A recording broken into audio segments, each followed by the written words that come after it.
Recently on this channel I played through the Mortal Kombat Legacy Collection, and I am not unashamed to admit the fact that I had a lot of fun. However, while this is the case, there is also a huge number of people online who absolutely despise this compilation.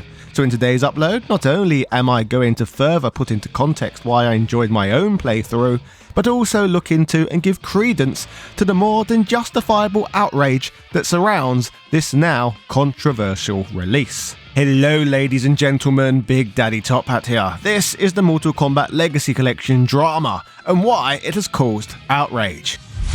For decades, retro gaming has been a massive part of my life. In fact, I was trawling boot sales for unwanted 8 and 16-bit games as far back as 2002, collecting and playing them retrospectively long before most people even had a name for this niche of the gaming hobby yet. Building my collection was dirt cheap at the time, as I was one of the only weirdos who still wanted out-of-date cartridges. While it is really hard to find most classics in the wild these days, thanks to my links below you can relive that golden era yourself for next to nothing. Pick up the Marvel vs Capcom Arcade Collection at 61% off, enjoy up to 80% off of the Capcom Fighting Collection, 78% off the Cowabunga Collection, and plenty more. If you love gaming history and playing the games of the past, you won't be disappointed. Plus, there are massive deals on thousands of modern games too. Happy shopping, and I hope you enjoy the rest of this video. As stated a moment ago, I have already spent some time with the Mortal Kombat Legacy Collection, and from the bits I've played, I couldn't really complain. If you've been following this channel long term, you will be more than aware that I originally started on YouTube because I wanted to talk exclusively about my love for retro games and the history of the entertainment medium. So when I buy a retro collection, I want it to deliver two things to me: some new historical context, which this compilation gave to me through its documentary footage, arcade flyers and game manual scans, and a nice selection of games I can enjoy on my own at home or via couch multiplayer, so I can literally emulate the playstyle of the past. According to the Oxford Dictionary, the word retro is defined as an adjective meaning imitative of a style or fashion from the recent past. And I still feel that the Mortal Kombat Legacy Collection did enough to do that for me. Yet despite my consistent honesty on this platform and my genuine effort to experience games firsthand before ever glancing at anyone else's reviews, I'm endlessly met with sneering skepticism from mean-spirited sorts who seem convinced that bad faith is the only kind of faith humanity is capable of. Which isn't fair because I'm a really nice man. It seems that if I dare to enjoy a game that happens to have a few rough edges, which I might add I usually point out myself, I'm immediately branded a corporate shill or accused of pocketing cash for a review. Then when I tear into a modern release that truly deserves it, those same cretins accuse me of being an outrage grifter simply chasing clicks. And if heaven forbid I happen to feel indifferent towards a game, suddenly I'm a fence sitter with no conviction. Frankly, the people who behave this way are miserable losers with the critical thinking skills of goldfish. And while these intellectual amoebas seem far more interested in attacking me than actually discussing the games, that doesn't mean legitimate criticism of the product doesn't exist. Far from it. So, let's dig a layer deeper. As mentioned in my previous video on this game, I started out playing it offline, mainly because that's how I always prefer to enjoy retro titles. There's a certain purity to it, and it's how I grew up gaming. After all, online play isn't exactly retro by nature, unless you count a few earlier outliers like Doom or Quake, which were very much niche experiences at the time, and certainly not part of my own formative years. Also, let's be honest here, Mortal Kombat has never exactly been the crown jewel of the competitive fighting game scene. It's never pretended to be. This has always been a mainstream franchise, designed for anyone to pick up, mash a few buttons and have a blast watching digital limbs fly across the screen.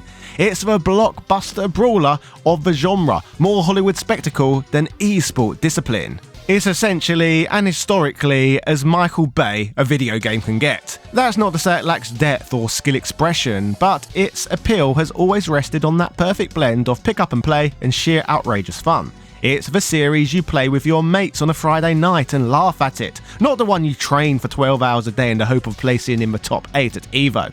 I also played the PC version of the game, which is reportedly the most stable of the lot. But none of this means everyone else's criticisms aren't without merit. So let's explore the disconnect and why many other gamers, i.e. the competitive players, rightfully hated it. The competitive scene are online warriors who live and die by the responsiveness of their inputs. For this crowd, Mortal Kombat isn't some interactive museum exhibit in the way I see it. To them, it's a battlefield. Their loyalty is measured in milliseconds, not memories. These are the sort of players who wanted flawless emulation, immaculate rollback netcode, and an online lobby system that actually works. In short, the absolute bare minimum you'd expect from a fighting game released in 2025.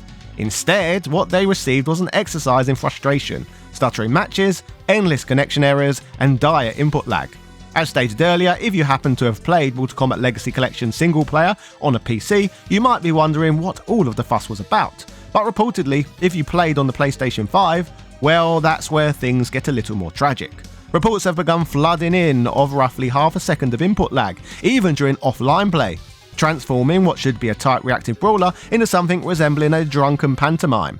Combos that once snapped with deadly precision are now said to feel like they're being executed through a vat of wet cement. For a platformer, you might grit your teeth and tolerate it, but for Mortal Kombat, a franchise built on split-second timing and surgical accuracy, I can see why some people are annoyed. Meanwhile, PC players with their wide setups offline reported near-perfective responsiveness, and Xbox owners claim it was fine but not flawless. Digital Eclipse later clarified that the issue stemmed from their decision to use a general-purpose emulator rather than bespoke platform-specific code. While this approach is certainly more cost-effective, it also introduces a faint but ever-present delay, tolerable in a slow-paced retro RPG, catastrophic in a fighting game where every millisecond counts. And as if that weren't enough, the input delay debacle wasn't the only fatality this collection suffered. Upon launch, the entire much-hyped online mode arrived missing just about every modern convenience. The only option available is Quick Match. Players reported half-hour queue times, inexplicable disconnections, and in some cases even being launched into the wrong game entirely. Apparently, that surreal crossover has been happening with alarming regularity. When questioned about the state of the online features, Digital Eclipse explained that a fully fledged arcade system, complete with lobbies, invites and ranked play, would be added in the weeks following launch. It's the same disheartening story we've heard time and time again in modern gaming, except for many here, it cuts far deeper. After all, this wasn't supposed to be another live service patch job, or a case of we'll fix it later. This was meant to be preservation, not a half-baked work in progress. And that's precisely why this entire fiasco stings for some so much. The restored assets, the behind-the-scenes documentaries, the archival extras, all of it radiates passion and respect for Mortal Kombat's legacy. But that passion has been buried beneath layers of latency and a launch that simply wasn't ready for prime time. Then came the next fatal blow, the AI art controversy. Just days before launch, eagle-eyed fans noticed that the companion Flawless Victory art book featured a number of highly suspicious images. Familiar character portraits with mismatched eyes, warped limbs, and the unmistakable smudges of AI-generated art. Within hours, social media was ablaze with accusations that Warner Bros. Had cut corners, swapping genuine archival artwork for machine-made filler. What made the discovery hurt weren't merely the presence of the AI itself, but the sheer hypocrisy of it all. Digital Eclipse had spent months positioning this project as a labour of love, a handcrafted tribute to artistry, legacy, and the authenticity of gaming's past. So when those uncanny soulless renders appeared in the official materials, it felt like a betrayal of that very ethos. So as you can see, the outrage didn't erupt from one single disaster, but rather a perfect storm of blunders. To many, Legacy Collection became yet another shining example of Warner Bros.' scattershot approach to handling the Mortal Kombat brand, pushing out a half-finished Legacy project while quietly scaling back post-launch support for Mortal Kombat 1. The optics were dreadful, lofty promises, syrupy marketing about doing it for the fans, and the usual pre-release sentimentality, all followed by a fumbled release. Even before launch, cracks had started to show. Dan Amrich of Digital Eclipse later admitted that if Warner Bros. Had greenlit the project 3 years earlier, it could have been the fully realised masterpiece fans had hoped for. That offhand remark speaks volumes. Like so many modern releases, Legacy Collection wasn't released because it was ready, it was released because the calendar said it had to be. What was supposed to be a tribute to Mortal Kombat's enduring legacy instead becomes a symbol of something far bleaker. The widening rift between passionate fans and the corporation's intent on selling their memories back to them, one buggy compilation at a time.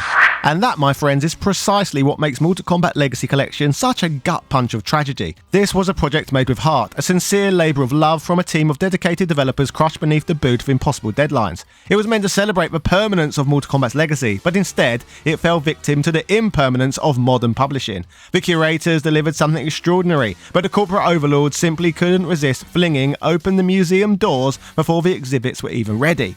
It would almost be funny if it weren't so sad. Preservation, by its very definition, should be patient. It's meant to honour history, not just monetize it. To restore, not repurpose. Yet in the corporate imagination, history has become just another product, something to be packaged, scheduled, and optimised for engagement metrics. And that's the cruel twist. Beneath the technical hiccups and the sloppy rollout, Legacy Collection is actually one of the most remarkable acts of game preservation ever assembled. Developer interviews, concept sketches, design notes, forgotten variants, all meticulously recovered from the sands of time. It's a breathtaking archive, tragically wrapped in all the dysfunction we've come to expect. Rushed releases, uneven performance, and the same tired promises that fixes are coming soon. This is precisely why Mortal Kombat Legacy Collection is such an infuriating topic to discuss. Because unlike the usual soulless corporate mush shoveled out to us peasants, this one actually had heart. A beating, blood-soaked, spine-ripping heart that clearly belonged to the developers who poured their souls into it. Yet somehow that passion was uppercutted clean off the pit by the same greedy, slobbering publishers who treat cultural preservation like a spreadsheet entry. Until these money-hungry maniacs learn to protect gaming's history rather than pillage it, the cycle will continue.